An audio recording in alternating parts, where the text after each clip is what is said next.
এ দাদা কিছে কি আরো এই দাঁড়াই রইছি কে আমি আরো কসু বেড়া দেখতে একটা জিনিস পেয়েছি কি পাইছো আবার দেখতে যা কি হইছে তো আইছি বাতাস বাতাস খাইতে ঠিক আছে কি পাইছো দেখি তো মায়া পাই কই রান্না বান্দার আয়োজন চলতে আছে কোটি টাকারে এই যে এলো দেশের পাকের ঘর দেই তো কি পাইছো এই যে ওই কিচেন ছাও পাইছি মা এ কি সব মায় পাইছি কোথাতে ডাউকের সব ধরিয়ে নিলাম আমি ঠিক আছে মায়ের ডাইকে যে আমি ধরেছি একটা মায় পাইছে তো দেখছে নতুন কিছু পাইয়া তোমারে তাড়াতাড়ি ডাইকা দেখাইতেছে যে আনলাম যে আমি ঠিক আছে এখন একবারে উঠবে কি কসু করো তুমি এই ডাউকের সাথে ধরছো হ্যাঁ আমি ওই যে ওই করলাম না একটু বাতাসে যাই বই হ্যাঁ ওই বইছি চুপচাপ দেখ কি রে ওই যে আশের সাও হইতেছে না ব্যাপারে একটু গন্ডগোল লাগতেছে মানে আমি তো চুরির জানছি ডাউকের ধারে যাইয়া কইছি ভাই তোমার এই ছাউ কাটা চুরির লয়ে গেলাম মানে একটা ফাইল গেলে গেলে গেলে দাও দাও দাও এটি ফাইল আমি শুরু করছি এটি যাইবে গাড়ি জম্বে রইল বান্দর দেখছো কি একটা অবস্থা শুরু করছে কই দেই তো সাউডি মানে মনে হয় কি এক জায়গায় এক মুড়ি হয়ে রয়েছে ঠিক না এতই টেন্ডর ঠ্যাং কি একটা বিশাল বিশাল ডুব দেয় মানে তোর এমন ভাবে ডুব দিয়ে থাকে মানে ধরার মতো আর কোনো অপশন নেই তো কাজটা কি একটু কর ডাউক আসলে কি করে পানির মধ্যে থাকে ডাউ খা পানির মধ্যে থাকে পানির খাবার খায় পানিতে মাছ হ্যাঁ যেই গেছি এই একা তো ডুব মুভ দিয়ে হ্যাঁ দেই যে রইছে আর মা একা কি রে কই আমি কই ওই দি ডুব দিয়ে রইছে ডাউকের শুদ্ধ উচ্চারণ কি মানে শুদ্ধ বাংলা ডাহুক ডাহুক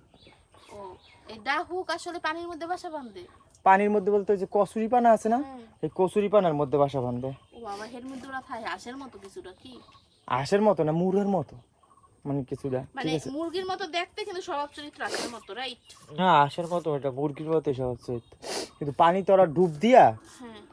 মানে পানির যদি নামে পানিতে এই ক্ষেত্রে তোমার হইল গিয়া ওই হাঁসের মতোই করে দিয়ে যায় আর ওরা কি দাঁড়াও এই পাশে বয়ে দেখছি জাল্লা কি জানো যে পানকৌড়ি যে আছে না পানকৌড়ি ওইটাই ভালো লাগে ইদারও কি হবে যে গোসল করার পর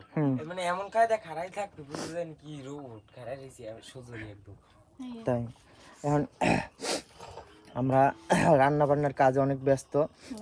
এইদিকেও রান্না বান্না হইতে আছে আর আমাদের ম্যাডামে কোটাকুটি করতে আছে আর আমি আসছিলাম একটু আমাদের পিছনের বাগানে আইসা ওইখানে বসছি বসার পরে দেখছি ডাউকগুলা আর আমাদের গাছে কাঁঠাল হয়েছে হ্যাঁ বড় কাঁঠাল এছানি বড় কাঁঠালের পোহে খাইছে খাইছে যে পাখিতে ঠোরাইছে দুই জায়গায় দিয়ে হ্যাঁ দেখছিলাম আমি না নরম হয় নাই আয় দিয়ে দিক আয় দি তোর হইল গিয়া দিক যাই গরমে কি যে অস্থির মানে এটা আমি কইয়া বুঝতে পারতেছি না খুব খারাপ অবস্থা এই যে কাঁঠাল এইরকম টেব্বো হয় আর বড় হয় না বড় হয় না আর একটু বড় হইবে এই যেমন এই একটা হয়েছে ঠিক আছে উপরে একটা আছে ওইটা কাটতে লাগছে কারণ ওটা হইলো গিয়ে তোর মোটামুটি হয়েছে আর এই যে হইলো আমাদের কাঁঠাল বেশ কয়েকটাই হয়েছে এই একটা ঠিক আছে হ্যাঁ আর এই যে সেই কাঁঠালটা মায় কইতেছে এটা লই যাইতে জানি কারণ আমি কই না নেওয়া যাবে না এই একটা বড় কাঁঠাল হয়েছে সবাই মিললে খাইবে কি